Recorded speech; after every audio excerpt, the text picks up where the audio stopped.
अल्हम्दुलिल्लाह वस्सलातु वस्सलामु अला रसूलिल्लाह व अला आलिहि व सहबिहि व मन वाला। अम्मा बाद। हमने गुज़श्ता कल क़ज़ा के अहकाम और मसाइल का आगाज़ किया था और उसमें बुनियादी कुछ मसाइल हमने पढ़े थे, जिसमें क़ज़ा की तारीफ़, क़ज़ा का हुक्म और काजी बनने का हुक्म क्या है।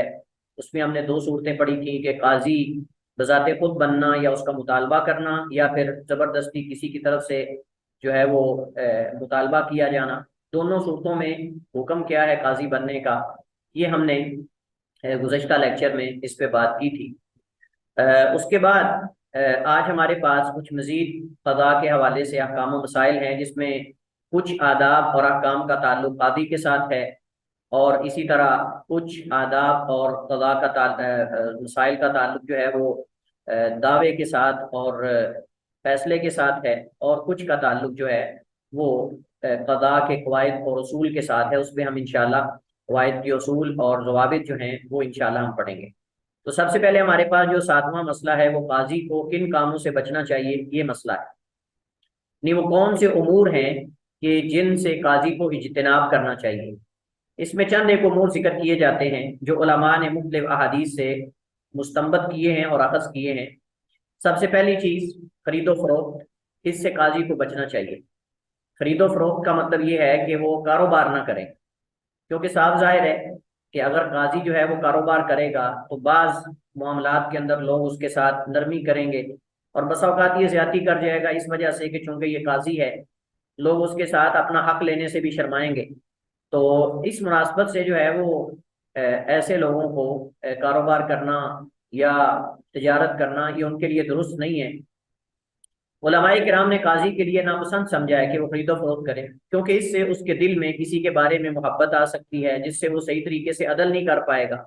साझा ताजर जो है वो एक दूसरे का ख्याल करते हैं, तो हो सकता है कि वो इस अपने तजारती फील्ड की वजह से बाद लोगों के साथ नरमी कर जाए, और बाद लोगों के साथ ज़ाती मामलात या ज़ाती इख्तिलाफात की वजह से ज्यादती कर जाए। तो इस वजह से जो है वो काजी को ताजिर नहीं होना चाहिए। खरीदो फरोख्त के साथ दीगर तजारती काम भी इसमें शामिल है। खरीदो फरोख्त के साथ दीगर तजारती काम भी इसमें शामिल है, यानी सिर्फ खरीदो फरोख्त नहीं, इसके अलावा दीगर जो मामलात हैं वो भी इसके अंदर शामिल हैं। लिहाजा इन लेन देन इस तरह के मामला से उसको बचना चाहिए। इसी तरह हदिया कबूल करना, काजी को चाहिए कि वो मुद्दई और मुद्दा अलैह दोनों में से किसी एक से हदिया कबूल ना करे। यानी अगर किसी का मामला अदालत में चल रहा है तो उसको चाहिए कि वो लोगों से हदिये ना ले। हो सकता है कि जिससे वो हदिया ले रहा है उससे वो कल कल जो है वो उसके उसके हक में फैसला करना पड़े, या इस चीज को देखकर वो अदल ना कर पाए। तो इस वजह से मुद्दई और मुद्दा अलैह खुसूसन उनसे किसी किस्म का हदिया नहीं लेना चाहिए। क्योंकि साफ जाहिर है कि अगर वो हदिया लेगा तो हो सकता है कि किसी फरीक पर फरीकैन में से वो ज्यादती कर जाए, और उस हदिये की वजह से फरीक मुखालिफ के खिलाफ फैसला कर दे और हदिया देने वाले के हक में जो है वो फैसला कर दे। बाद उलमा ने कहा कि काजी को चाहिए कि वो किसी से भी हदिया वसूल ना करे। नहीं, बाज़ उलमा ने तो सिर्फ मुद्दाई जो दावा करने वाला है, केस करने वाला है, उसे और जिस पर केस किया गया है उन दोनों से ना ले, लेकिन बाज़ उलमा ने कहा मुतलकन काजी को जब कज़ा का मनसिब ले ले या कदा के मनसिब पर फाइज हो जाए तो उस वक्त उसको बिल्कुल कतन भी किसी से हदिया नहीं लेना चाहिए, वसूल नहीं करना चाहिए। नंबर तीन, खिलाफ मुरुवत काम करना, काजी को बुरवकार रहना चाहिए और ज्यादा तंजो मजा भी नहीं करना चाहिए। ज्यादा तंजो मजा भी नहीं करना चाहिए, ये ना हो कि उसकी हैबत भी चली जाए।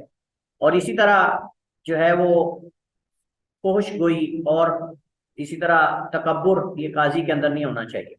काजी को आजिज होना चाहिए, मुतवाज़े होना चाहिए, और इस तरह बहुत ज्यादा तंजो मजाक करने वाला भी नहीं होना चाहिए कि जब अदालत में मुद्दई या मुद्दा अलैह वगैरह को पेश किया जाए तो उसकी हैबत ही ना रहे। इसी तरह जो है वो उसको पुरवकार हालत में रहना चाहिए। ऐसे काम नहीं करने चाहिए जो घटिया हैं, गिरे हुए हैं, मुआशरे के गिरे हुए अफराद करते हैं। अगर साफ जाहिर है कि वो भी ऐसे काम करेगा तो फिर सही तरीके से अदलो इंसाफ नहीं कर पाएगा, और ना उसके फैसले को तस्लीम किया जाएगा और ना उसके फैसले का कमा हकूक एहतराम किया जाएगा, जैसे किसी अदालत के फैसले को तस्लीम किया जाता है। काजी को किन सिफात का हामिल होना चाहिए। काजी की जो सिफात है वो दो तरह की, यानी काजी में जिन सिफात का पाया जाना चाहिए वो दो तरह की हैं। कुछ ऐसी हैं जो वाजिब हैं और कुछ ऐसी हैं जो मुस्तहब है। मुस्तहब का माना ये कि अफजल है कि उसके अंदर ये पाई जाए, लेकिन लाजिम नहीं है। सिफात वाजिबा कौन सी हैं जिनके बगैर काजी बनना जायज नहीं? ये काजी बनने की शुरूत में हम पढ़ चुके हैं। ये काजी बनने की शुरूत में हम पढ़ चुके हैं कि बालिग हो, आकिल हो और मर्द हो।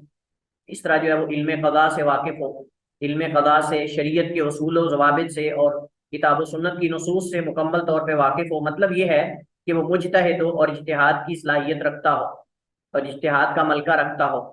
ये सारी चीजें हमने गुज़श्ता कल लेक्चर में जो है वो काजी की शुरूत में पढ़ी थी। तो ये ऐसी सिफात है जो वाजिब है उसके अंदर पाई जानी। दूसरी किस्म है सिफात और खूबियों की जो मुस्तहब और अफजल हैं लेकिन लाजिम नहीं। इनमें चंद एक है, मसलन गनी हो, फकीर ना हो। लेकिन इसका ये मतलब नहीं कि फकीर आदमी काजी नहीं लग सकता, ये यानी कोई जरूरी नहीं है। लेकिन अफजल ये है कि आदमी गनी हो और उसको तिजारत और इन चीज़ों की कोई जरूरत और हाजत ना हो। कहीं ये ना हो कि वो फकर में आकर जो है लोगों से रिश्वत लेने लग जाए अपनी फकीरी को ख़त्म करने के लिए, अपनी मोहताजगी को ख़त्म करने के लिए, या फिर यह है कि लोगों के हाथों की तरफ देखे। बहरहाल अगर गनी होगा तो वो, उसको किसी का डर नहीं होगा, उसको किसी की मोहताजगी नहीं होगी, या किसी का उसको जो है वो साफ ज़ाहिर है कि वो जिसको कहते हैं रियायत रखना, वो नहीं होगा। लिहाजा अगर कोई काजी फकीर हो तो हाकिम को चाहिए कि जो है वो इस हद तक उसको गनी कर दे कि वो लोगों का मोहताज ना रहे।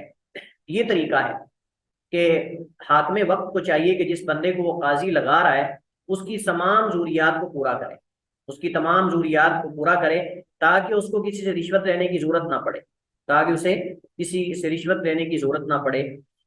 ये असल में जरूरी है।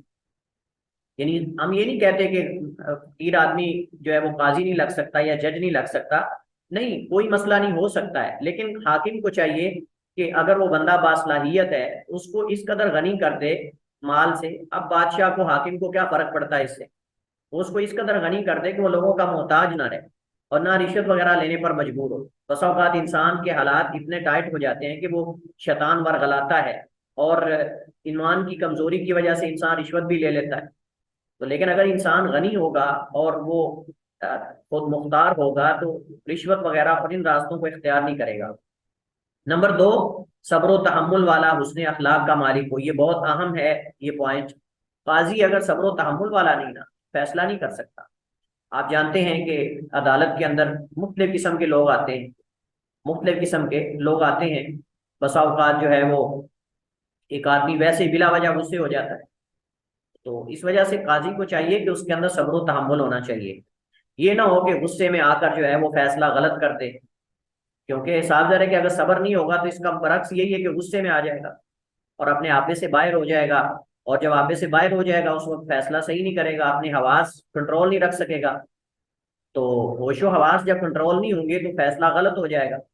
हो सकता है जिस पर गुस्से होगा उसी के खिलाफ फैसला कर देगा, गर्चे वो मजलूम भी हो। तो हो जाता है ऐसे बसा औकात। तो इस वजह से सब्र तहम्मुल वाला होना चाहिए, उसने अखलाक का मालिक होना चाहिए, ताकि वो जो है वो मुतवाज़े होकर फरीकैन की बात को अच्छे तरीके से सुने।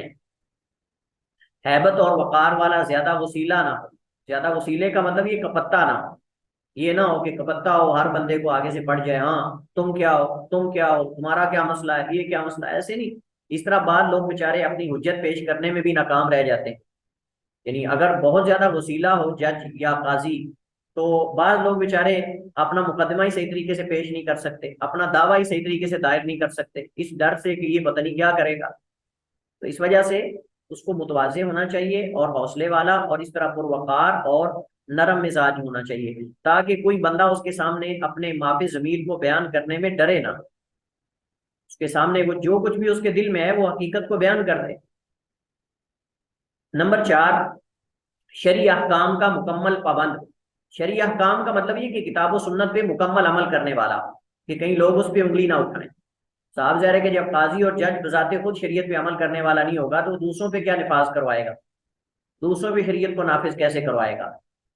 तो इस वजह से उसको चाहिए कि वो खुद सबसे पहले अपने ऊपर शरी अहकाम को अप्लाई करे और लागू करे, ताकि दूसरों से भी उसका मुतालबा कर सके। लेकिन अगर खुद मुकम्मल तौर पे वो शरीयत के अहकाम पे अमल नहीं कर रहा तो साफ ज़ाहिर है कि उसके हुक्म की भी कोई वैल्यू नहीं होगी और उसकी भी लोगों के सामने कोई अहमियत और वैल्यू नहीं होगी। लेकिन इसका ये मतलब नहीं है कि अगर काजी जो है वो शरीयत के किसी हुक्म की खिलाफ वर्जी कर रहा है तो मतलब ये है कि वो उसको माजूल कर दिया जाएगा, उसकी इस्लाह की जाएगी। अगर कोई मामूली गलती है उसको नज़रअंदाज किया जाएगा, या उसको कम से कम ये है कि समझा दिया जाएगा। लेकिन अफजल यही है कि काजी मुकम्मल तौर पे शरीयत का पाबंद होना चाहिए, लोगों की मुलामत से डरने वाला ना हो, जो अल्लाह के लिए फैसले करते हैं। ला यखाफून फिल्लाहि लौमत लाइम, अल्लाह की ज़ात की खातिर वो किसी मुलामत करने वाले की मुलामत से नहीं डरते, ये उनकी खूबी होती है।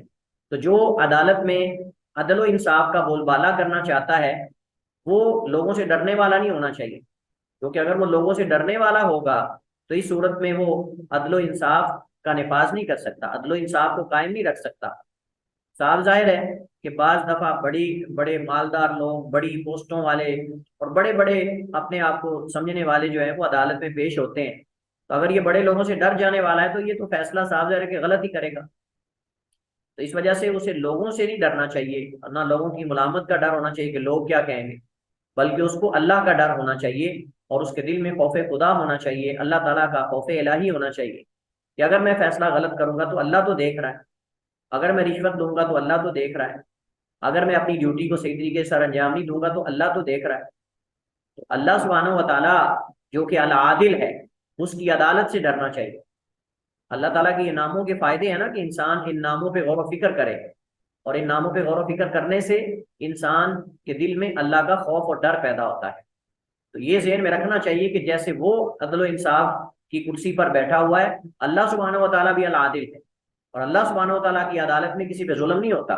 अगर ये दुनिया में अपने ओहदे से नजायज फायदा उठाते हुए किसी पर जुल्म करेगा, अदल इंसाफ नहीं करेगा, तो क्यामत को अल्लाह ने तो अदल इंसाफ करना है ना, क्यामत को तो अल्लाह की अदालत में हकदारों को उनका हक मिलेगा, और उस वक्त फिर जो है वो दुनिया के जो जालिम हैं उनको पकड़ा जाएगा। तो इस वजह से इसको अल्लाह की अदालत से डरना चाहिए, ना कि लोगों की मुलामत से। उसी इलाके और मुल्क का हो जिससे उसे फैसले करने के लिए रखा गया है, जिसमें उसे फैसले करने के लिए रखा गया है उसी मुल्क और इलाके का होना चाहिए। साफ जाहिर है कि जो फैसले होते हैं इनमें बहुत सारे फैसलों का ताल्लुक उर्फ के साथ होता है, सोसाइटी के साथ होता है, लोगों की आदात और रसूमात के साथ होता है। अगर एक जज और एक काजी को अगर लोगों की आदात का नहीं पता, लोगों की रसूमात का पता नहीं, तो साफ जाहिर है कि वो फैसला गलत कर देगा।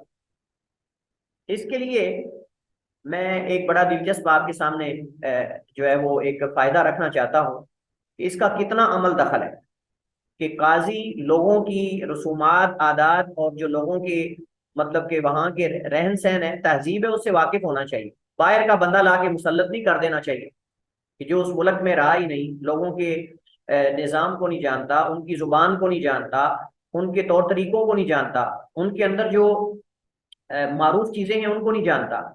इसकी मैं एक दो मिसालें आपके सामने रखता हूँ। मिसाल के तौर पर मैं वहाँ चूंकि मदीना में काफी देर रहा हूँ और वहाँ मेरी ड्यूटी भी हरम के कुर्बो जवार में रही है, तो वहाँ हमारे पास एग्जीबिशन में, म्यूजियम में काफी मुख्तलिफ मुल्कों के लोग आते थे, जिसके अंदर बल्कि दुनिया के तमाम ममालिक के लोग आते थे, अमेरिका से भी, बरतानिया से भी, अरब ममालिक से भी, इंडोनेशिया, और इसी तरह जो है वो मालेशिया जिसको मलेशिया कहते हैं, वहाँ से भी लोग आते थे।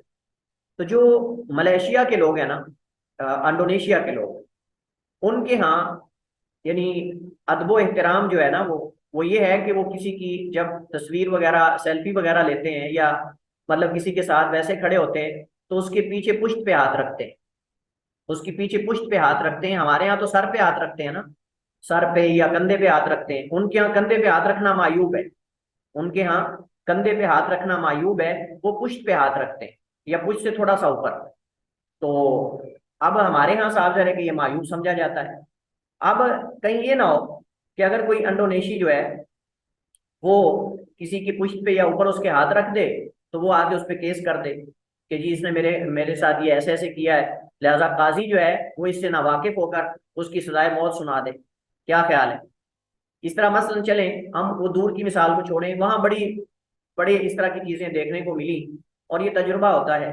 इंशाल्लाह कभी अल्लाह ने मौका दिया तो इस पे किताब लिखेंगे, जो वहाँ दिलचस्प वाकयात हाजियों के साथ और मुख्तलिफ लोगों के साथ पेश आए।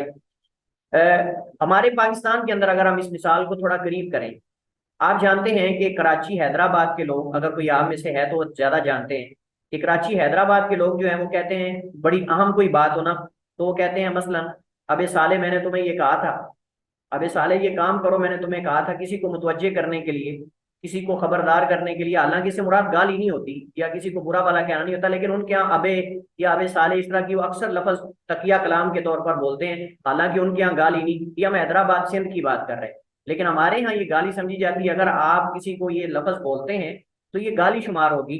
अब एक काजी या एक जज जो है वो ये जानता ही नहीं कि भाई उनकी ये जुबान है, उसने अगर पंजाब के लोगों को कह भी दिया है। हमारे एक उस्ताद साहब थे, वो हैदराबाद के थे, वहां ही मतलब उनकी विलादत थी। तो कभी कभी पढ़ाते पढ़ाते ये कह देते, कभी कभी अक्सर पढ़ाते पढ़ाते उनकी जुबान से ही निकल जाता, तो हम गुस्सा नहीं करते थे। उसकी वजह ये कि हमें पता था कि हैदराबाद के लोग जो हैं वो ये वर्ड उनके यहाँ तकिया कलाम के तौर पर इस्तेमाल होता है, तो हमें इस पे गुस्सा नहीं आता था। यानी उनकी जुबान से अक्सर अबे अबे निकल आता था, अबे तुमने ये किया, तुमने वो किया। और आप जानते हैं कि ये वहाँ के लोग ज्यादा बोलते हैं, कराची के लोग, हैदराबाद के लोग। लेकिन आप उस काजी साहब को या जज साहब को अगर पता ना हो कि ये तो वहां का उर्फ है या तकिया कलाम है, तो वो तो कहेगा जी इसने गाली दी लिहाजा इसको 5 साल कैद सुना दी जाए। तो मैं सिर्फ ये एक बतौर मिसाल के, फॉर एग्जाम्पल के तौर पर इस चीज को समझने के लिए आपको बता रहा हूँ कि किस कदर काजी का लोगों की आदात से वाकिफ होना ये जरूरी है। अब हमारे यहाँ अमूमन ये होता है कि बाहर वो पढ़ के आते हैं, सारी जिंदगी बाहर रहते हैं, बाहर उनकी विलादत होती है, बाहर ही वो जवान होते हैं, बाहर ही वो सारी तालीम सीखते हैं, सब कुछ बाहर से करते हैं और ला के मुसल्लत हमारे ऊपर कर दिया जाता है। और उनको उर्दू भी सही नहीं आती। अब जो बंदे अपना मुकदमा पेश कर रहे होते हैं, बसा औकात जो मतलब कि मुद्दई या मुद्दा अलैह अदालत में पेश होता है, वो बेचारे को उसकी इंग्लिश नहीं आती और उसको उर्दू नहीं आती। अलमिया ये है कि उसको उर्दू नहीं सही आती। अब मुसीबत ये होती है कि उसको उसको इंग्लिश नहीं आती, उसको उर्दू नहीं आती। तो बसा औकात वो अपना माफिज जमीर या अपना जो अपनी दलील और हुज्जत उसको सही तरीके से पेश नहीं कर पाता। और यही ये जो ये मसला चला हुआ है ना कि वकील करवाना, एडवोकेट करवाना जरूरी है, वो इस वजह से ही है कि वो उनकी जुबान में उनसे बात कर लेते हैं। वो भी आगे कोई बहुत ज्यादा तेज तरार होते हैं, कोई बहुत सुस्त होते हैं, इसी वजह से वो कहते हैं कि वो दिन को भी रात साबित कर देते हैं। तो ऐसे लोग, तमाम कैटेगरीज के लोग मौजूद हैं।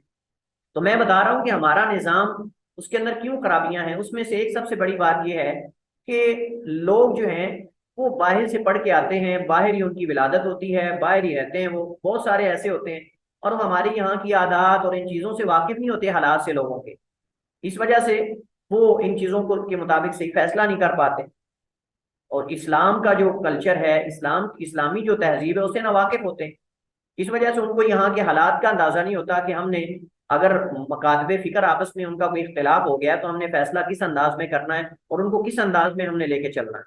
वो एक फरीक की तरफ रुझान कर जाते हैं, अदलो इंसाफ का दामन छोड़ देते हैं। जो उनका किसी आबा अजदाद का मसलक होता है वो उसको ही ज्यादा तरजीह देते हैं। तो बहरहाल इसमें ये बहुत जरूरी है कि वो उस इलाके का हो, उनकी जुबान पे मुकम्मल दस्तरस रखता हो, उनकी जुबान पे मुकम्मल दस्तरस और जो है वो महारत रखता हो। अब ये ना हो कि उनकी जुबान ही उसको ना आती हो, तो ये बड़ा मसला है।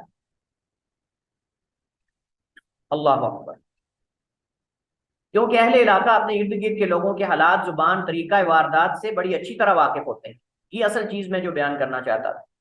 हमारे यहाँ लोगों की तेज तरारियां और लोगों के एक्शन और लोगों की जो आप समझ लें कि हरबे और हीले हैं, वो बाहर वाला बंदा नहीं जानता। अब पाकिस्तानियों के फैसले को बंदा बाहर का करे तो ये तो नामुमकिन है।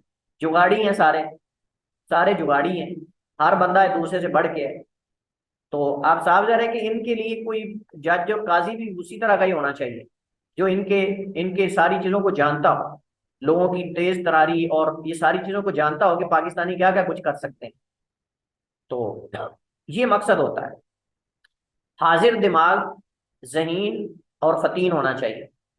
फतीन का माना फौरन मुतवज्जे होने वाला, किसी गलती पर या किसी किसी ऐसा, वो कहते हैं ना, बारीक धागा भी अगर मिल गया तो उसको पता चल जाएगा कि ये बंदा झूठ बोल रहा है। और एक बंदा जहीन और फतीन नहीं है तो उसको कैसे पता चलेगा कि यहाँ मुद्दई या मुद्दा अलैह झूठ बोल रहा है। फतानत और जहानत से बसा औकात उसकी बातों से ही पता चल जाता है कि ये बंदा जो है ये मुजरिम है और ये बंदा सच्चा नहीं है। काजी बसा औकात इन चीजों से पहचान जाता है। कुंद ज़ेन सुस्त बेवकूफ आदमी ये काजी नहीं बन सकता। अगर होगा तो साफ ज़ाहिर है कि वो मसाइल पैदा होंगे। इस वजह से काजी को जहीन दिमाग, जहीन और फतीन होना चाहिए, हाजिर दिमाग होना चाहिए कि फौरन जब कोई अचानक मसला दरपेश हो तो उसका हल तो उसके जहन में हो। अगर कोई गवाहों में से या मुद्दई या मुद्दा अलैह में से कोई तेजी दिखा रहा है, हाजिर दिमागी से काम लेकर वो उसको जो है वो आप समझ लें कि कोई तदबीर कर रहा है तो उसको फौरन पता चल जाना चाहिए। जैसे आपको वाकया याद है, हजरत अली रजी अल्लाह तआला अन्हु के हवाले से भी जिक्र किया जाता है और हजरत दाऊद अलैहिस्सलाम के बारे में भी जिक्र किया जाता है कि वो जो और दो औरतों ने एक बच्चे के बारे में दावा किया था। एक ने कहा ये मेरा बच्चा है, दूसरी ने कहा ये मेरा बच्चा है। तो उन्होंने कहा कि एक ज्यादा रो रही थी, तो बजाहिर तो यही लगता था कि जो ज्यादा रो रही उसी का ही बच्चा है। उन्होंने कहा ठीक है, छुरी ले आओ और इसको दो टुकड़े कर दो।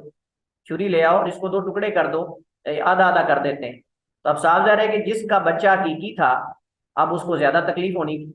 इस वजह उसने कहा कि ठीक है, बच्चे को दो टुकड़े ना करो, किसी को दे दो, किसी को दे दो, इसी का ही है। तो वो समझ गया कि ये तो साफ जा रहा है कि ये चुप हो गई है तो इसका बच्चा है ही नहीं, लेकिन जिसको जिसको तकलीफ है, साफ है जिसका बच्चा है वही बचेगी ना इस चीज से कि इसको जबा नहीं करना चाहिए, इसको दो टुकड़े नहीं करना। हालांकि वो कर तो नहीं रहे, लेकिन बहरहाल इस तरह की जहानत फतानत जो है वो काजी के काम आती है। नसब के एतबार से मारूफ हो, नसब के एतबार से मारूफ हो, मजहूल नसब ना हो, या मतलब ऐसा ना हो कि जिसका नसब मशकूक हो कि लोग उसको अदालत के अंदर ही सीधा कह दें कि आप भी तो फलां हो, या ऐसा नहीं होना चाहिए, बल्कि मारूफ और नसब होना चाहिए। लोगों की अदालत जो है वो अदालत में जो है वो हैबत बाकी रहती है।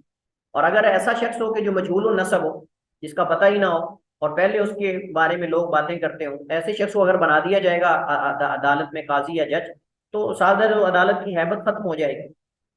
नंबर 9, इस पर पहले से कोई शरई हद ना लगी, इस पर बजाते खुद उस पर कोई हद ना लगी। अब ये ना हो कि पहले उस पर कोई हद लग चुकी हो या मुकदमात हो चुके हो और इतने ज्यादा मुकदमात जो है वो उनको भुगतने के बाद, उनको मतलब कि खत्म करने के बाद सीधा जाके जज लग जाए। जैसे हमारे यहाँ आजकल क्या होता है, हमारे यहाँ 200-300 मुकदमात होते हैं और जनाब वो सारे एकदम खत्म करके उसको वजीर आजम बना दिया जाता है, किसी को वजीर आला बना दिया जाता है, किसी को कुछ पोस्ट दे दी जाती है, मनसिब दे दिया जाता है।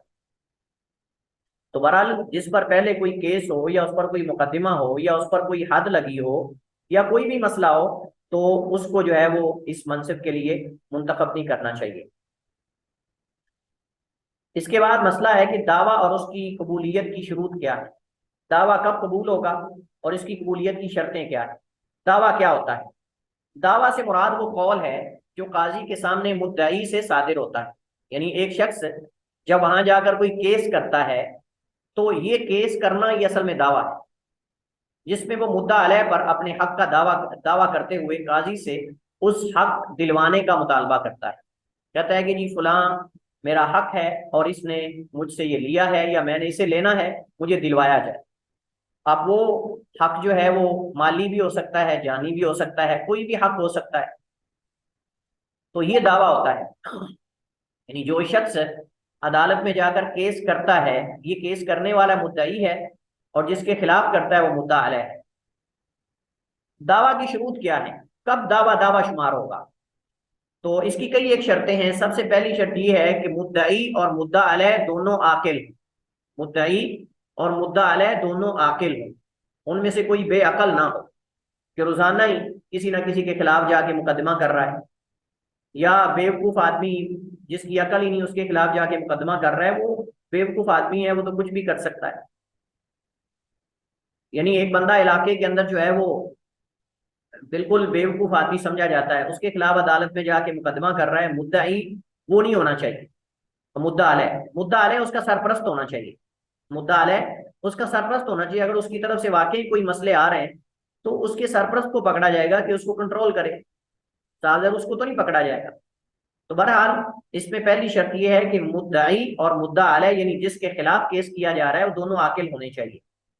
मुद्दई का हक मालूम और काजी की विलायत में, ये बड़ी अहम बात है। यानी जिस चीज का वो मुतालबा कर रहा है वो वाकई उसका हक, नंबर एक। और नंबर दो, उस काजी की उस काजी की विलायत में हो, मतलब ये कि उसके उसके अंडर में हो।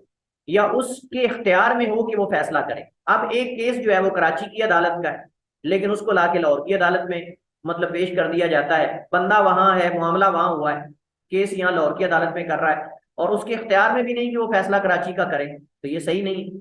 तो कहा जाएगा कि भाई वहां जहाँ मसला पेश आया वहां की अदालत में जाके करें, आप लाहौर में आके ना करें, आप वहां जाके करें। तो अब मसलन आजकल तो चले बाज दफा एक अदालत दूसरी अदालत का केस ले लेती है, क्योंकि यहाँ मामला सारा ही अ, अलग है। लेकिन कदीम जमाने की अगर हम बात करें तो उस वक्त मसलन अब मामला पेश हुआ है मिस्र में, लेकिन उसका हल जो है वो किया जा रहा है शाम में, तो ऐसा नहीं। हाँ, अगर वो केस आकर अमीरुल मोमिनीन खलीफा के सामने पेश किया जाता है तो ये जायज है, क्योंकि खलीफा तो हर एक का फैसला कर सकता है, तो उसकी विलायत में है वो।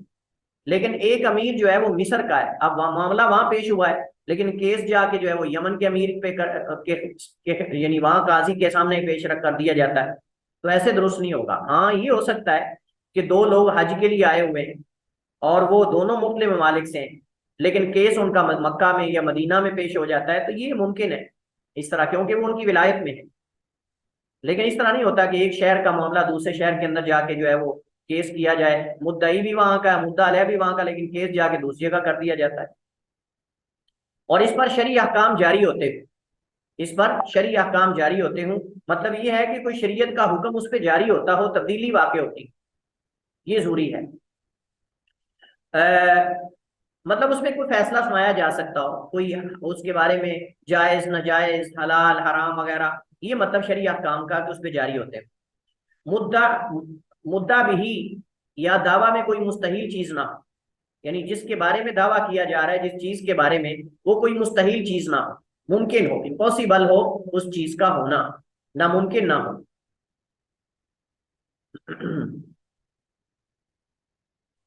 जी। तो अब मसलन ये है कि कोई बंदा ये कहे कि फलां मेरा बेटा है। अब जरा तवज्जो के साथ ये मिसाल सुनिएगा। मुद्दा बिही या दावा, यानी जिस चीज के बारे में दावा किया जा रहा है, जिस जिस हक को वो अपने हक में साबित करना चाह रहा है, या जो दावा है वो मुस्तहील और इम्पॉसिबल नामुमकिन नहीं होना चाहिए। मसलन दावा करने वाला ये कहे कि फलां शख्स मेरा बेटा है, हालांकि वो उससे उम्र में 20 साल बड़ा है, हालांकि वो उससे उम्र में 20 साल बड़ा है। क्या ख्याल है जी, दावा ठीक होगा? नहीं सर। तो ये गलत नामुमकिन, होगा। ये तो काजी फौरन ही उसको, मैं तो कहता हूँ ऐसे बंदे को फौरन कान पकड़ा देने चाहिए, फौरन कान को पकड़ा देने चाहिए कि भाई एक बाबा बूढ़ा है, तुम कह रहे हो कि वो मेरा बेटा है, हालांकि वो तुम्हारे बाप दादा जितना है। तो अब ये है ना, या ये कहा जाए कि फलां मिस्री जो है, फलां मिस्र का बंदा वो मेरा बेटा है मसलन, या उसको बाप बना दे, हालांकि ना इसका वहां जाना मुमकिन है और ना उसका यहाँ आना मुमकिन है। ये पाकिस्तान से बाहर गया ही नहीं और वो भी इधर नहीं आया, ना इसकी वालिदा कहीं आएगी, और ये उसको बाप बना दे या उसको अपना बेटा बना दे, तो ये कैसे मुमकिन है? मतलब इस तरह की चीजें बसा औकात फौरन, इस वजह से मैं कह रहा हूं कि काजी और जज को हाजिर दिमाग होना चाहिए, और उसको जहीन और फतीन बला दर्जे का होना चाहिए, ताकि फौरन उसको पता चल जाए कि यह मामला क्या चल रहा है। या कोई फकीर जो बकारी ना हो दावा करे कि मैं फलां शख्स को 2 करोड़ रुपया बतौर कर्ज दिया है। मैंने क्यों ये शर्त लगाई ब्रैकेट में बकारी ना हो, क्योंकि पेशावर बकारियों के पास मुमकिन है, पेशावर बकारियों के पास 2 करोड़ क्या, इससे ज्यादा भी मुमकिन है। लेकिन एक बंदा, सारे लोगों को पता है कि ये बंदा ना मांगता है और बिल्कुल फकीर आदमी है, इसके पास कुछ भी नहीं, वो अगर कह रहा है काजी को जाके कि ये फलां बंदा जो है, और वो उस शख्स के बारे में खुसूसन दावा कर रहा है कि जिसके पास वाफिर मिकदार में माल है, और उसके बारे में मुमकिन भी नहीं उससे मांग सकता हो, क्या है कि जी इसने मुझसे 2 करोड़ रुपया लिया है। अब इतनी रकम तो जिंदगी भर उसने देखी नहीं, इतनी रकम तो उसने जिंदगी भर देखी नहीं है, तो उसको दे कैसे सकता है? अब ये चीजें होती हैं बसा औकात के, नामुमकिन है बिल्कुल ये। या बंदा कोई कहे जी मैंने इसका काम किया है इतने घंटे, और इतना काम किया है कि जो इतने घंटे के अंदर क्या, इससे डबल घंटों के अंदर भी मुमकिन ना हो। मसलन एक बंदा कहे जी मैंने 1 घंटे में इसके घर में जो है वो 5,000 ईंटें ऊपर छत पे अकेले ने चढ़ाई, लिहाजा ये मुझे पैसे नहीं दे रहा। तो क्या ख्याल है, 1 घंटे में 5,000 ईंटें ऊपर चढ़ जाती हैं? हाँ जी, आखिरी मंजिल पे, और वो भी सर पे उठा के। नहीं सर। हाँ, तो ये एक मैं आम मिसाल, आसान मिसालें आपको दे रहा हूँ ताकि आप ये चीज समझ जाएं। अब वो क्या कोई मतलब के होता घोड़ा थोड़ा ही है कि वो इतनी देर में इतनी, वो भी नहीं इतनी इतनी देर में तो ला सकता। इतनी देर के अंदर 5,000 ईंटें अपने ऊपर रख के रेड़े पे तो आ जाती, लेकिन इस तरह नहीं आती। तो दावा ऐसी चीज के बारे में हो कि जो मुमकिन हो। ऐसी चीज के बारे में दावा नहीं होना चाहिए कि जो बिल्कुल नामुमकिनात में से हो। नंबर 4, दावा से मुद्दा अलय पर कोई हुक्म साबित होता हो। दावा से मुद्दा अलय पर कोई हुक्म साबित होता हो, ये मार मुराद हमने कहा कोई शरई हुक्म साबित होता हो। अब एक ऐसा दावा है उसके बारे में मुद्दा अलय पर कोई हुक्म साबित ही नहीं होता। मसलन, मिसाल के तौर पर, अगर कोई फकीर अपने मोहल्ले के गनी शख्स पर यह दावा करता है कि वो मुझे अपने माल में से 1 लाख रुपया नहीं देता। तवज्जो के साथ, जरा दिलचस्प मिसालें हैं वैसे। इससे ये है कि आपकी बोरिंग भी खत्म होगी और उसके साथ साथ आपको मसला भी समझ आ जाएगा।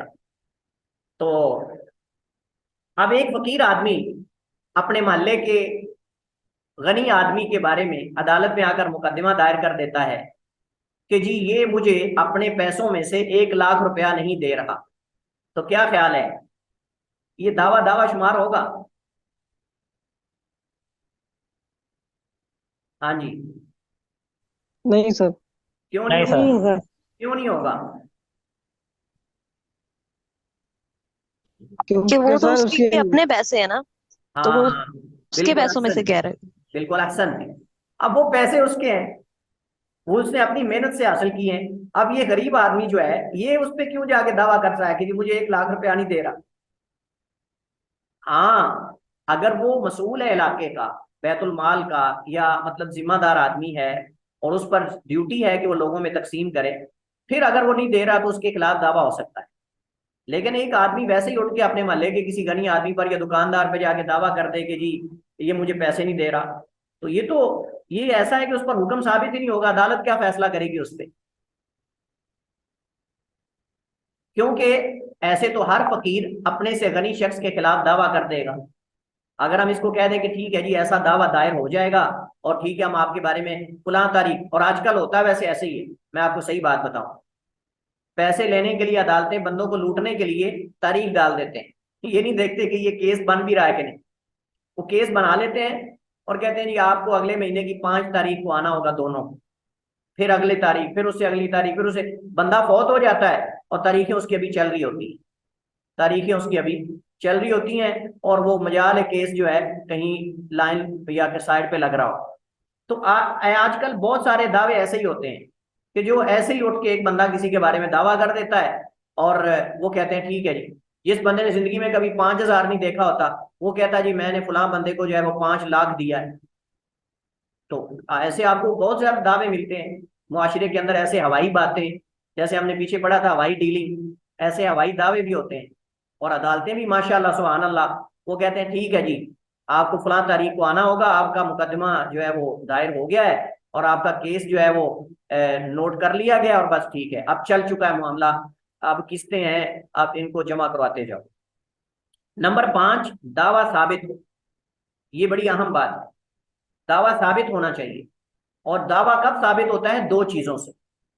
दो चीजों से दावा साबित हो। नंबर 1, इकरार। इकरार, मुद्दई किसी दूसरे पर अपने हक होने का इकरार करे। अपने हक होने का इकरार करे। अब ये नहीं कि मैं अदालत में जाता नहीं, मैं अदालत में जाता नहीं और आप जाकर कहते हैं जी ये गाड़ी मेरी है, यानी मेरा नाम लेके आप कहते हैं ये गाड़ी इसकी है। अब मैंने जाके मुकदमा किया ही नहीं और खुद जाके कोई बंदा मेरे बारे में दावा कर दे कि जी ये गाड़ी उसकी है। अब मैं तो खुद दावा कर ही नहीं रहा ना, मैं उसका इकरार कर रहा हूं कि ये मेरा हक है। तो लिहाजा अदालत को चाहिए कि मेरे इकरार के बगैर किसी के खिलाफ मुकदमा ना करे कि जी ये चीज मेरी है। लेकिन आजकल आप देखते हैं हमारी अदालतों में कितने ऐसे मुकदमे होते हैं कि एक बंदा तीसरा दूर का जिसको पता ही नहीं होता, वो जाके दूसरे के हक का जाके दावा कर देता है कि जी ये उसका हक था, लेकिन उसको मिल नहीं रहा, हालांकि उसने इकरार ही नहीं किया होता कि ये मेरा हक था या नहीं। लिहाजा इस सूरत में इकरार जरूरी है। तो अब ये इकरार जो है लिख कर हो सकता है या बोल कर। अगर जो है वो लिखना, लिखने की सूरत में है, वो किसी स्टाम्प फरोश से या वसीका नवीस से अगर लिखवा लिया जाए तो भी ठीक है, या किसी और से लिखवा लिया जाए। और इस तरह जो है वो बोल कर भी हो सकता है। या फिर गूंगा जो है वो इशारा कर देगा, तो उसकी रमजें होती हैं। तो वो रमजें साफ ज़ाहिर है कि उसको काजी को चाहिए, जज को चाहिए कि वो जानता हो। सुभान अल्लाह। अल्लाह ताला का निज़ाम है कि आपने देखा होगा हरमैन के अंदर जो खुतबे नशर होते हैं, खुतबा जुमा वगैरह, उलमा के बाज़ उलमा के जो लेक्चर्स वगैरह है, उन पे बकायदा वो गूंगों की जुबान में समझाते हैं। हमारे वहाँ मदीना यूनिवर्सिटी में जब कोई बाहर से कोई मेहमान आता था लेक्चर के लिए, मसलन कभी वज़ारा आते थे, कभी उमरा आते थे, हत्ता कि मलिक सलमान मेरे वहाँ होते हुए एक दफ़ा, जो इस वक्त बादशाह हैं सऊदी अरब के, मलिक सलमान, उनके बेटे नहीं, ये जो मलिक सलमान उनकी बात कर रहा हूँ, ये गालबन 2013 या 14 में, मुझे कंफर्म नहीं, 2013 या 14 में सामने बैठ के इनको मैंने सुना, इसको मैंने सामने बैठ के सुना है। इसने तकरीर की थी, इसका इनका लेक्चर था सऊदी अरब की जो काविशें हैं, मतलब कि इस्लाम के नफाज में और शरीयत को आम करने में, या दावत में, सॉरी, दावत में, दावत के मैदान में सऊदी अरब की जुहूद क्या है। तो इसमें उसने जो है वो तकरीबन मेरे ख्याल में 50 मिनट का लेक्चर दिया था मलिक सलमान ने। तो उसमें फिर वो जो बड़े लोग आते हैं तो फिर बकायदा लाइव चलता है, और लाइव में फिर वो एक साथ बंदा जो है वो अंगूंगों की जुबान में बकायदा वो साथ साथ इशारे कर रहा होता है। इस तरह मस्जिद नबी के जुमे जो होते हैं, साथ साथ बकायदा एक कमरा है, वहाँ बकायदा गूंगों को वहाँ बिठाते हैं, और वो साथ साथ एक बंदा जो है ऊपर मस्जिद नबी की छत के ऊपर एक कमरा है, उसके अंदर सारे गूंगे जाते हैं, और वहां फिर उनको जो है वो इशारे से वो जुमे का सारा साथ साथ जो है वो तर्जमा करते हैं। इस तरह आप हैरान होंगे कि मैंने रियाज में, सऊदी अरब का जो दारुल हुकूमत है रियाज, वहां मैं दौरा करने गया एक दो दफा तकरीबन। तो वहां मैंने देखा रियाज में वहाँ एक मदरसा है, बल्कि कई मदारिस हैं, वहाँ बच्चों को कुरान करीम हिफ्ज करवाया जाता है। वहाँ बच्चों को कुरान करीम हिफ्ज करवाया जाता है, और मैंने अपनी आंखों से देखा वहाँ, चूंकि हम जिस मस्जिद में हम दौरा कर रहे थे, इल्मी दौरा था, मुख्तलिफ उलमा वहाँ आए हुए थे, तो वहाँ मैंने देखा कि वो उस्ताद को इशारे करके सुनाता था। वो बच्चा आता था, बारी बारी बच्चे आते थे, वो उस्ताद को पूरी सूरत या जो भी उनकी मंजिल होती थी वो इशारे करके सुनाता था, और जहाँ गलती होती थी फौरन उस्ताद उसको ऐसे ऐसे करता था और रोक देता था। फिर वो दोबारा जहाँ गलती करता था फिर वो ऐसे उंगली करके, ऐसे उंगली करके, यानी बड़ा वो अजीब हमने, और यकीन जाने मैंने जब ये माहौल देखा ना तो मेरी तो आंखों से आंसू आ गए। मैंने कहा कि सुभान अल्लाह, अल्लाह सुब्हानहू व तआला ने किस अंदाज में कुरान करीम को महफूज किया है। अल्लाह सुब्हानहू व तआला ने किस अंदाज में कुरान करीम को महफूज किया है कि जहां सही सुनने वाले, देखने वाले, बोलने वाले कुरान करीम को याद कर रहे हैं, अल्लाह ने गूंगों के लिए कुरान करीम को आसान कर दिया। ऐसे ऐसे अल्लाह ने असबाब वसाइल मुहैया कर दिए हैं। ये साइंस की तरक्की और दुनिया की तरक्की और इंसान की तरक्की के उसकी वजह से आप देखें कि बाकायदा कुरान करीम मस्जिद नबी के अंदर आपको मिलेंगे जिनको सुराख करके लिखा गया है। यानी नबीना आदमी मैंने देखा अपनी आंखों से, नबीना आदमी उसके ऊपर उंगली रख के ऐसे ऐसे कुरान करीम पढ़ लेते हैं।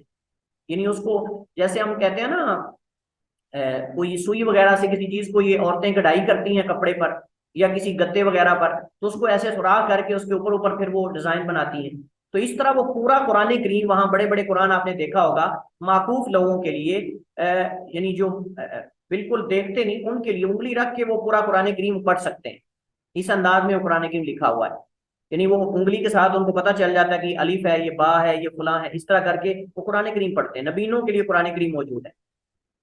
तो मैं बहुत हैरान भी हुआ कि वो बच्चे आते हैं और उस्ताद के सामने उंगली का इशारा करके ऐसे ऐसे करके उसको सबक सुनाता है। जहां उसकी गलती होती है वहां उस्ताद उसको रोक देता है। फिर एक चला जाता है, फिर दूसरा आ जाता है, फिर तीसरा। मैं आपको बताऊं कि एक मस्जिद के अंदर मैंने तकरीबन गूंगों की 3 या 4 क्लासें देखी, और हर क्लास के तकरीबन 25-30 बच्चे थे। आप अंदाजा करें, क्योंकि रियाज की आबादी बहुत ज्यादा है। तो मैंने देखा उस मस्जिद में, वो बड़ी मस्जिद है, उस मस्जिद के अंदर तकरीबन 3 या 4 क्लासें सिर्फ गूंगों की थी जो कुरान करीम याद करने वाले और हाफिज थे। वो मंजिल अपनी सुना रहे थे उस्ताद। तो बहरहाल हमारा मौजू यहाँ से चला था कि अगर गूंगा है तो वो जो है वो साफ ज़ाहिर है कि इशारा करके अपने दावे का इकरार करेगा कि ठीक है जी, मैंने ये मतलब कि ये मेरा हक है या जो भी है। अच्छा, उसके बाद नंबर 2, गवाह। गवाह किसी सच्चे शख्स की गवाही से मालूम हो कि मुद्दई का मुद्दा अलैह पर हक है। पकड़ना, नबी करीम अलैहिस्सलाम ने फरमाया लौ युतन्नासु बिदावाहुम, अगर लोगों को उनके दावे के मुताबिक दिया जाए, तो लद्दा अन्नासु बिदिमाई अमवालिहिम और बि अमवालि नासी व दिमाइहिम, के अगर लोगों को उनके दावों के मुताबिक दे दिया जाए तो लोग तो लोगों के मालों और लोगों के खूनों का मुतालबा कर देंगे। हर बंदा उठ के किसी दूसरे के माल प्रॉपर्टी पे दावा कर देगा, तो साफ जाहिर है कि उसको पता है कि मुझे दावा करने पर फौरन मिल जाना है। नहीं, शरीयत ने एक नज़म बनाया है, शरीयत ने एक निज़ाम बनाया है, और वो निज़ाम क्या है?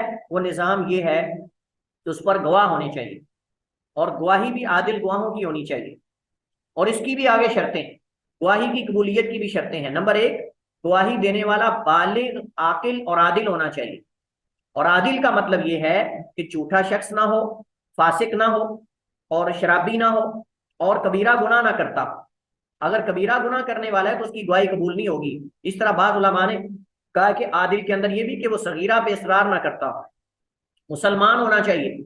इससे पता चलता है कि काफिर की गवाही काफिर के हक में तो हो सकती है, लेकिन मुसलमान के हक में नहीं हो सकती, मुसलमान के हक में नहीं हो सकती। इस वजह से अगर एक मुसलमान का मुकदमा है तो उस मुकदमे के अंदर गवाह मुसलमान होने चाहिए, ना कि कोई काफिर या कोई गैर मुस्लिम होना चाहिए, क्योंकि काफिर का काफिर होना ही उसकी अदालत के खिलाफ है। आदिल का मतलब ये नहीं कि वदलो इंसाफ वाला हो, आदिल का मतलब ये है कि दीनदार आदमी, मुसलमान हो और फासिक ना हो, ये मतलब है। और नंबर दो, गवाही का इल्म, गवाही का इल्म होना चाहिए, क्योंकि शहादत जो है, शहादत के अंदर जरूरी है हुजूर हो, इल्म हो और हुजूर हो। हुजूर का माना हाजिर हो वहां उस चीज पर जिस चीज का वो जिस चीज पे गवाही दे रहा है। अब एक बंदा जो है, वो बंदा लाहौर का है, लेकिन वो गवाही दे रहा है किसी कराची के बंदे की, वहां के किसी मामले के बारे में जहां वो गया ही नहीं। और हमारे यहाँ ऐसी हवाई गवाहियां चलती हैं, तो ऐसी गवाही नहीं चलेगी, उसको उस मसले का इल्म हो और वहां मौजूद हो। ये शहादत के लिए शर्तें हैं। और आप यहाँ बतौर फायदे के मैं बता दूं, इस वजह से उलमाए किराम ने कलमा तौहीद ला इलाहा इल्लल्लाह की जो 8 या 7 शर्तें हैं, उसमें सबसे पहली शर्त क्या है? अल इल्म, अल इल्म वल यकीन वल इखलास वल मोहब्बत। तो उसके अंदर सबसे पहले अल इल्म है कि हम जिस चीज का इकरार कर रहे हैं, हम कहते हैं ना शहादत, शहादतैन का इकरार, यानी शहादत अल्ला इलाहा इल्लल्लाह व अन्ना मुहम्मद रसूलुल्लाह, इसका इल्म होना चाहिए। और ये शर्त कहां से ली गई है? ये शर्त ली गई है फ़अलम अन्नहु ला इलाहा इल्लल्लाह, फ़अलम, फ़अलम अन्नहु ला इलाहा। और इमाम बुखारी ने बकायदा बाब कायम किया है। इमाम बुखारी कहते हैं बाबुल, बाबुल इल्म क़ब्ल अल क़ौल वल अमल, कि ये बाब है इल्म का कौलो अमल से पहले, कि कौलो अमल से पहले इल्म होना जरूरी है। तो बहरहाल गवाही के लिए इल्म होना जरूरी है, वगरना ऐसी गवाही गवाही तस्वर नहीं होगी। इसकी क्या दलील है? हजरत अमर बिन शुआइब अन अबी अन जद्दी, हजरत अब्दुल्लाह बिन अमर बिन आस रज़ियल्लाहु तआला अन्हुमा, इनकी जद हैं, उनसे रिवायत है, काला कहते हैं, काला रसूलुल्लाह सल्लल्लाहु अलैहि वसल्लम, नबी अलैहि सलाम ने फरमाया, ला तजूज़ु शहादतु खाइनिन वला खाइनतिन वला महदूदिन फिल इस्लामी वला दी गिमरिन अला अखीही, कि किसी खाइन शख्स की या खाइना औरत की गवाही किसी के हक में कबूल नहीं होगी। ये हमने पिछली जो शर्तें पढ़ी उसके उसके बारे में जिक्र कर रहे हैं। वला तजूज़ु, नहीं जायज़ है, शहादत खाइन, किसी खाइन आदमी की शहादत, और ना किसी खाइना औरत की। वला महदूद फिल इस्लाम, और ना ऐसे शख्स की जिस पर कोई इस्लाम में हद लगी, यानी जिसने कोई गुनाह किया और उस पर हद लगी हो। वला दी गिमरिन अला अखीही, और ना उसकी जिसके दिल में अपने भाई के बारे में कोई हसद हो, कोई उससे इख्तिलाफ हो, कोई उसके साथ दुश्मनी हो, तो उसकी उसके खिलाफ गवाही कभी कबूल नहीं होगी जिसके साथ उसकी दुश्मनी पहले से ही मारूफ है। हमारे यहाँ होता ही ऐसे है, हमारे यहाँ गवाहियां देते ही वो हैं जो दुश्मन होते हैं, और उनसे कोई ना कोई पहले मामला चल रहा होता है। और यह हदीस सुनन अबी दाऊद इब्ने माजा में हसन दर्जे की रिवायत। गवाही देने वाला खुद मुद्दई ना हो, गवाही देने वाला खुद मुद्दई ना हो। अब वो कह जी चले एक गवाह है और एक मैं हूं, ऐसा नहीं होगा। मुद्दई उससे गवाही का मुतालबा करे, मुद्दई उससे गवाही का मुतालबा करे, यानी जिस बंदे को गवाह बनाया जा रहा है वो खुद आके ना पहुंच जाए कि अभी मुद्दई तो मुकदमा लेके अदालत में नहीं पहुंचा और ये बंदा भागा भागा पहले काजी के पास जाके कहता है मैं गवाह हूं। किसके गवाह हो जी भाई साहब? किसकी गवाही देने आए हो? अच्छा वो जो उधर कत्ल हुआ है ना, वो जो मसला बना है उसका मैं गवाह हूं। तो भाई तुमसे गवाही मांगी कि इसका मतलब ये है कि तुम ही कातिल हो, इसका मतलब तुम ही कातिल होगे फिर। या तुम ही असल में जो है वो मिले हुए होगे, मतलब जिसके खिलाफ झूठा मुकदमा किया जा रहा है, तुम मुकदमा करने वाले के साथ मिले हुए हो। एडवांस किसी का आकर गवाही देना बगैर तलब किए, ये जायज नहीं है। हाँ, बात सूरतों में जायज है, जैसा कि इंशाल्लाह इसकी वजाहत की जाएगी। तो बाद सूरतों में गवाही देना जायज है बिला मुतालबा, लेकिन असल ये है कि जब तक गवाह से गवाही मुद्दई तलब ना करे, तब तक उसका गवाही देना झूठ तस्वर किया जाएगा, और ये एडवांस गवाही तस्वर की जाएगी, इसमें कोई ना कोई गड़बड़ तस्वर की जाएगी। अब एक मुद्दई शख्स गवाही तलब ही नहीं कर रहा। हाँ, अगर मुद्दई को पता नहीं कि ये बंदा मेरा गवाह है, और गवाह को पता है कि ये बेचारा मजलूम है और उसकी जान का खतरा है, तो इस सूरत में बगैर तलब किए भी गवाह का गवाही देना वाजिब है। मफहूम? समझ गए जी? ये चीज समझ गए आप?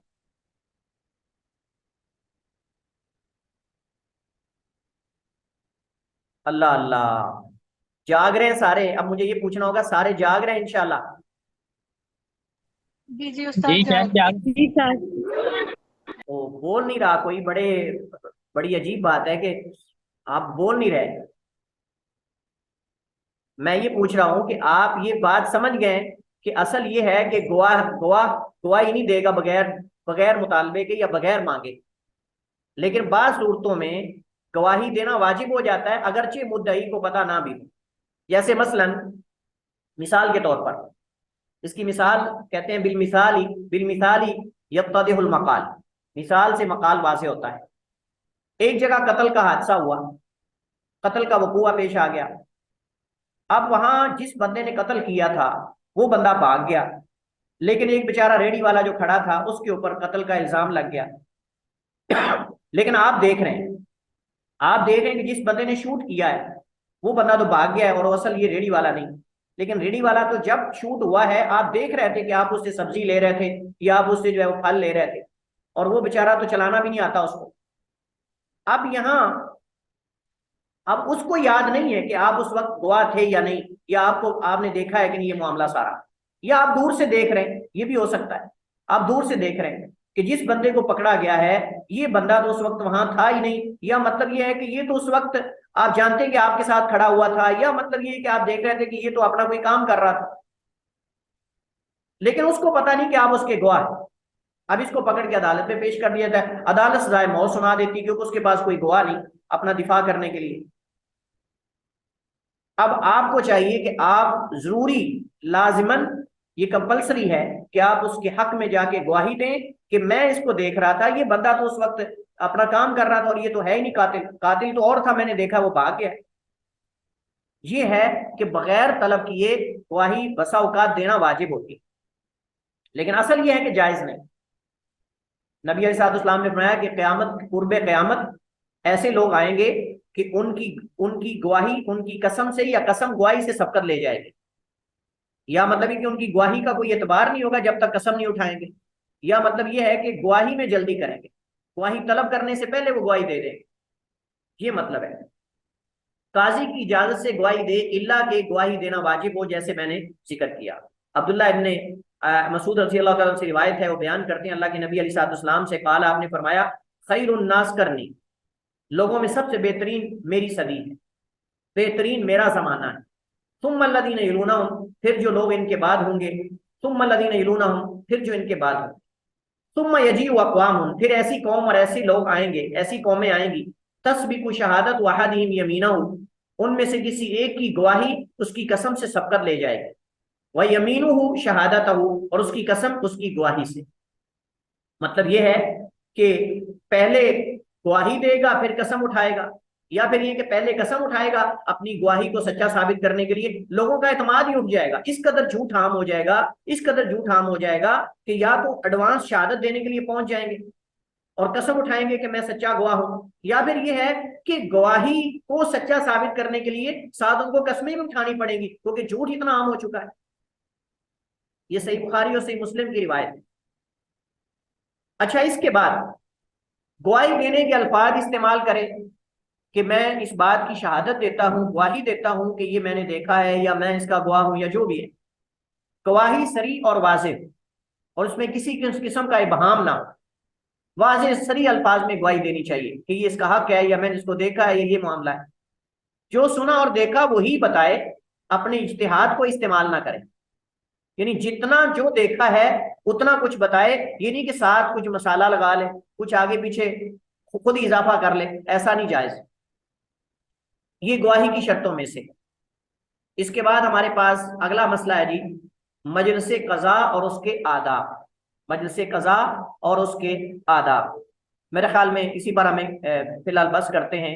अगला लेक्चर मजीद इस पे हम कर लेंगे, क्योंकि अभी काफ़ी सारी चीज़ें बाकी हैं। अभी काफ़ी सारी चीज़ें बाकी हैं, तो सवाल जवाब वगैरह कर लेते हैं, इसी पर इत्तेफाक करते हैं। अगर कोई आपका सवाल है तो आप कर सकते हैं। वल्लाहु ताला अलम व अहकम व सल्लल्लाहु वसल्लम अला नबीना मुहम्मद व अला आलिहि व सहबिहि वसल्लम।